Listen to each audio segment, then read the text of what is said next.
The peens, the dones, 2 pips and a rip. The peens, clozapine, olanzapine, quetiapine, acenapine.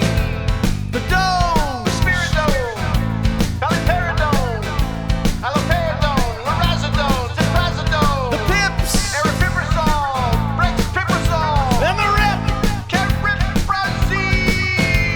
The peens, the dones, 2 pips and a rip. The beans, the dones, 2 pips and a rip. How can you tell which one is which? The beans, the dones, 2 pips and a rip. Just look at D2 when you need a tip.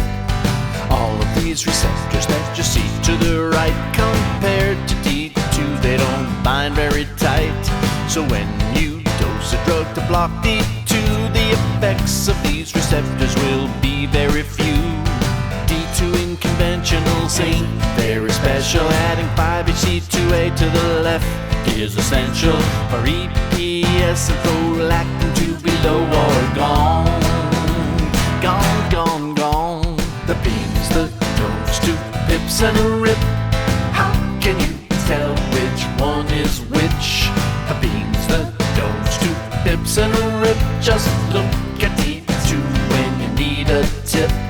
Now all of these receptors over here on the left have binding affinity, can be important.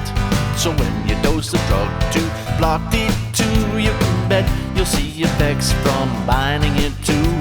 60% D2 occupancy tells you it's clinically relevant and might be instrumental in keeping all of those positive symptoms down. Down, down, down. The beans, the dones, 2 pips and a rip. How can you tell which one is which? The beans, the dones, 2 pips and a rip. Just look at D2 when you need a tip. The beans, the dones, 2 pips and a rip. How can you tell which one is which? The beans, the dones, 2 pips and a rip. Just look at D2 when you need a tip.